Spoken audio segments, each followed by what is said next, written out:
Beautiful people. Hello, beautiful people. Let me move the microphone. Can you hear me? Let's see.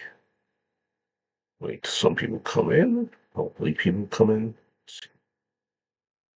I might be on mute. For all I know. Let's see. Hopefully, I'm not on mute. Let's see. Am I on mute? Can't tell. Hello. Oh, I'm not on mute. I'm not on mute. I'm not on mute. Wait.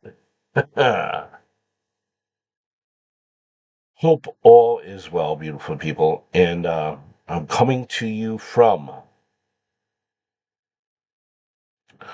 location on assignment. Is that a clever word to say? On assignment? Assignment. Hello, beautiful people, and we are in for another edition of Crime Tales. Crime Tales, if you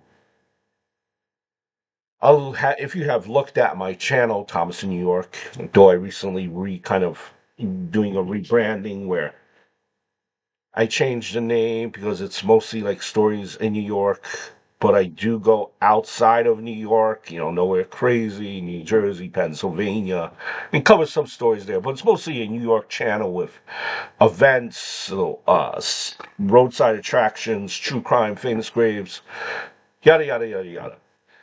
And with this Crime Tales, it's places that I will most likely never be able to cover. That being said, true crime. Um, I probably won't be going to Iowa anytime soon. Maybe, but I probably won't.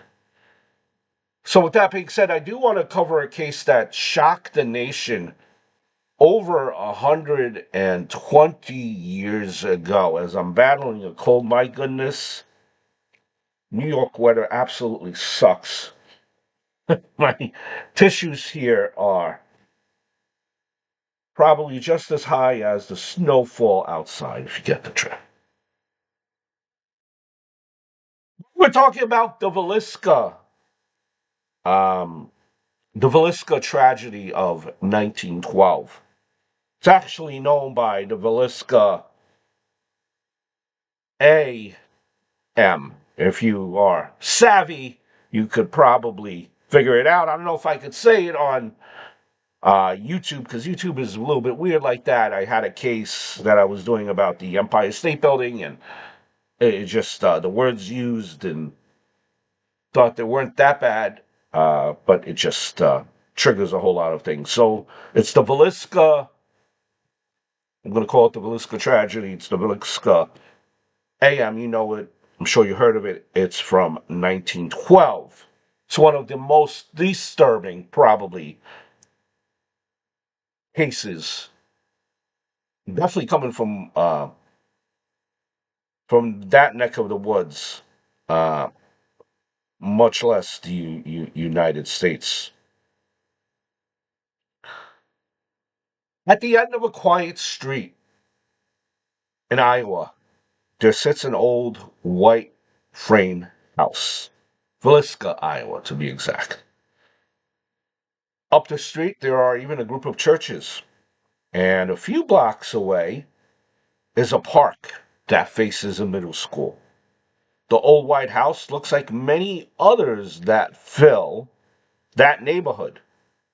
But unlike them, it lies abandoned. It was abandoned. That house emits no light or sound, and upon a closer inspection, the doors are found to be tightly boarded up. A small sign outside the front reads, Villisca AM House, which is actually, believe it or not now, a museum.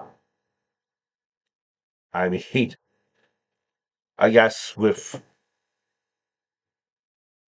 time, everything passes and people forget. I actually even, I'll save it towards the end of this video. Despite that ominous air, the little white house was once filled with life. Life that was harshly stomped out one summer's night in 1912, when a mysterious stranger broke in and viciously annihilated its 8 sleeping individuals, which led them to expire. The event would become known as the Villisca, and it would baffle law enforcement for over a century. We go back to June 10th. Now that you know some of the background, we go back to June 10th of 1912. The Moore family was sleeping peacefully in their beds. Joe and Sarah Moore were asleep upstairs, while their 4 children were resting in a room down the hall. In a guest room on the first floor were 2 girls, the Stillinger girls, sisters who had come over for a sleepover. Shortly after midnight, a stranger had entered through the unlocked door. That was not an uncommon sight in what was considered a really small, safe, friendly town, and plucked an oil lamp from a nearby table, rigging it to burn so low it supplied light for barely one person, just enough for that person to see. On one hand, the stranger held the lamp,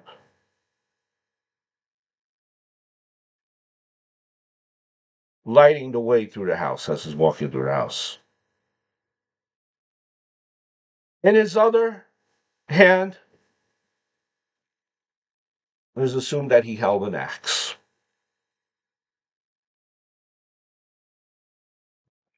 Trying to get over this cold.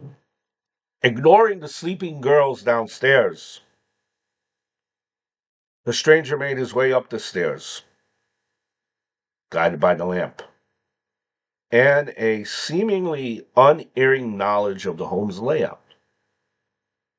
He crept past the room with the children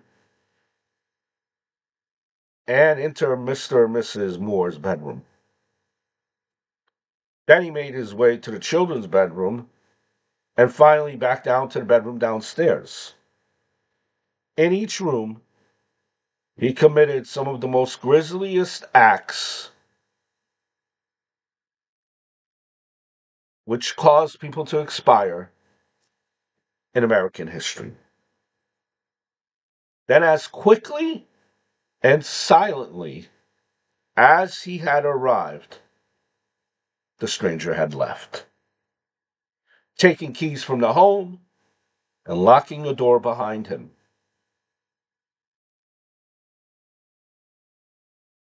This act may have been quick, but as the world was about to discover, they were unimaginably horrifying. The next morning, the neighbors had become suspicious,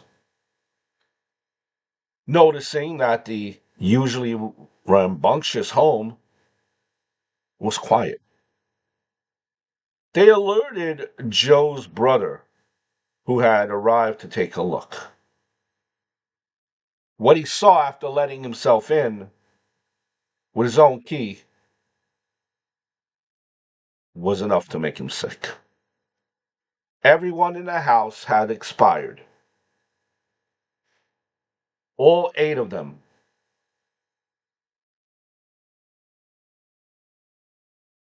Lay there beyond recognition.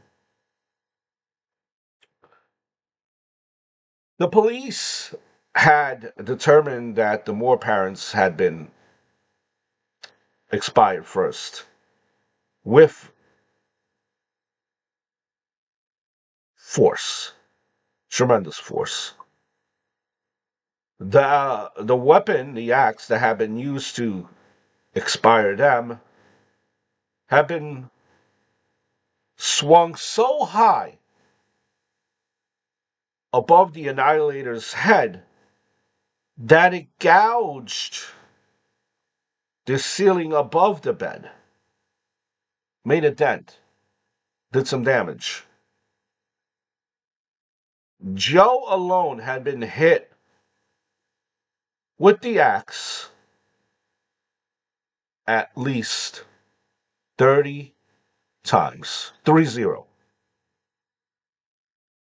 The faces of both parents,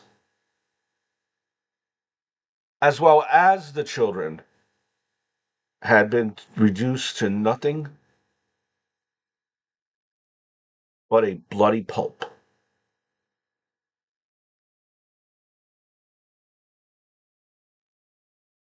Now, the state of the bodies, that wasn't the most concerning part. However, once the police searched the home. After annihilating the Moors, the Annihilator had apparently set up some kind of ritual. He had covered the Moors' parents' heads with sheets, and the Moors' children's faces with clothing. He then went through each room in the house, covering all of the mirrors and windows with cloths and towels. At some point, he took a 2-pound piece of uncooked bacon from the fridge and placed it in the living room, along with a keychain.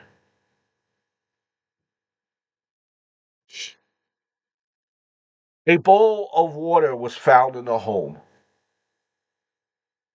Spirals of blood swirling through it.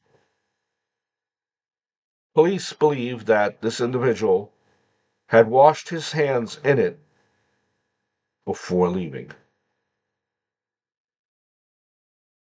By the time the police, the coroner, a minister, and several doctors had thoroughly went through the scene, the crime scene, word of this crime had uh, it had spread.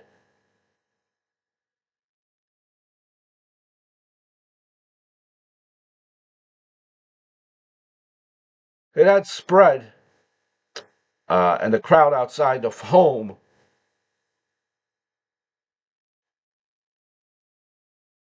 had grown. There was a loud crowd now in front of the house.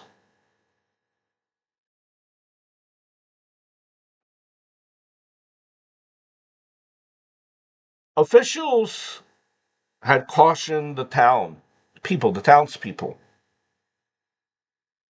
against going inside. A little bit different time back then in 1912, remember? Nowadays, the crime scene would be completely locked off. But as soon as the premises was clear, at least 100 townspeople gave in to their gross fascinations and went throughout the house that was still completely, um, covered in blood. Word is apparently that all these townspeople were so fascinated by this scene that one of the townspeople even had taken a fragment of Joe's skull as a keepsake. As for the perpetrator, the person who did this, the police had very few leads.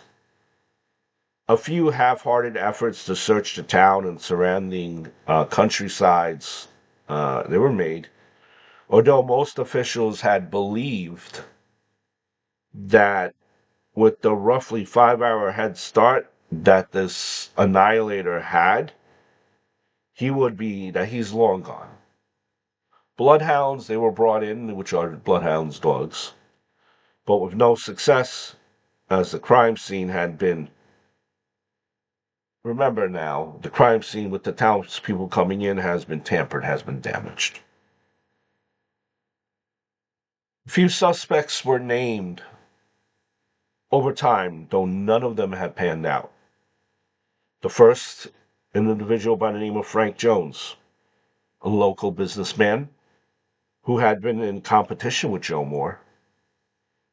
Joe Moore had worked for Jones for 7 years in the farm equipment sales business before leaving and starting his own rival business.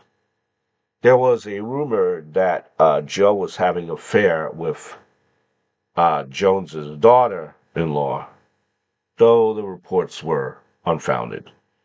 The townspeople insist, however, that the Moores and the Joneses harbored a deep hatred, that's the neighborhood gossip, for each other, although no one admits that it was bad enough to cause the events that had happened.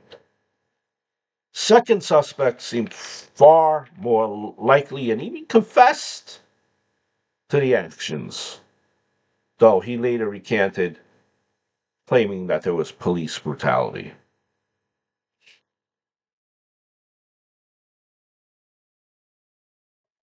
An individual by the name of Lynn George Jacqueline Kelly was an English immigrant who had a history of some deviancy and mental problems. He even admitted to being in the town the night of you know, um, the night of the act, and admitted that he had left early in the morning. He had a small stature and meek personality. It led some to doubt his involvement. There were certain factors police believed made him the perfect candidate, however. He was left-handed, which police determined from the blood spatters that the perpetrator must be. He also had a history with the Moore family, as many had seen him watching them while at church and out and about in town. A dry cleaner in a nearby town had received bloody clothing from Kelly a few days after the acts. He reportedly also asked police for access to the home after the crime while posing as a Scotland Yard officer. Kind of weird, don't you think? And at one point, after a long interrogation, he eventually signed a confession detailing the crime. However, he almost immediately recanted, and a jury refused to indict him. No indictment. For years upon years and years, police looked into every possible scenario that could have culminated in these acts. The demise of the Morris family. Was it a single attack or part of a large string of attacks? Was it likelier to be a local perpetrator or a traveling individual that was kind of like he was traveling from town to town type of person, and he took it, he took an opportunity to do some damage as he was passing through town, like one of these drifters types. Soon, reports of similar enough crimes were happening throughout the country. They began to pop up. Though the crimes were not quite as gruesome, there were two common threads: the use of an axe as a murder, and the presence of an oil lamp set to burn extremely low at the scene. Despite the common factors, no actual connections could be made. The case eventually ran cold, and the house was boarded up. No sale was ever attempted, and no changes were made to the original layout. Now, many years later, over 100 years later, the house has become a tourist attraction. And it sits at the end of the quiet street, as it always has. while life goes on around it, undeterred by the horrors that were once committed within.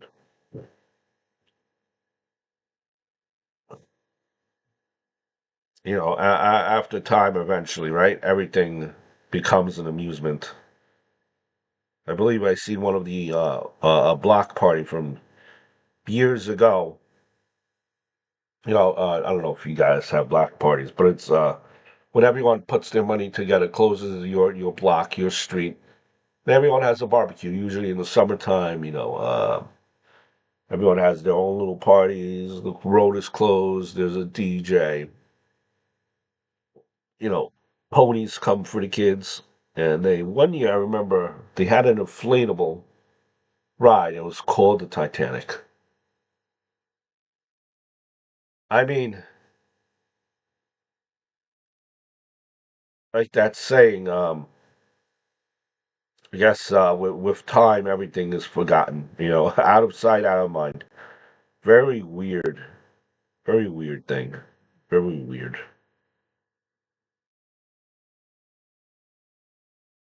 Here is the picture of the Moors, just in case you were wondering.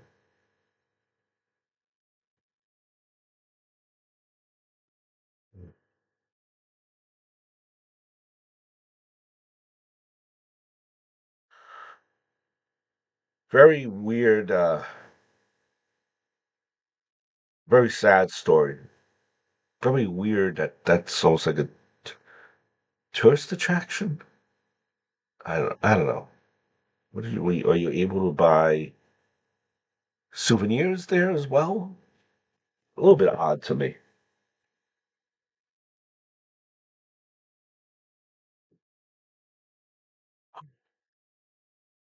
Nonetheless, I thank you for tuning in to Crime Tales. This episode was a little bit shorter than most.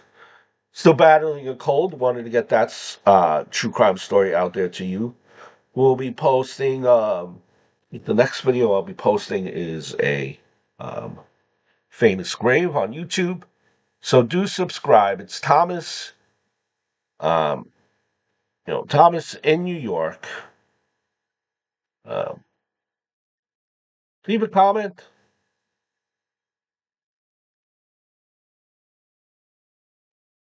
Leave a question. And we'll have fun. See you guys in the next video. I must bid you adieu. Adios.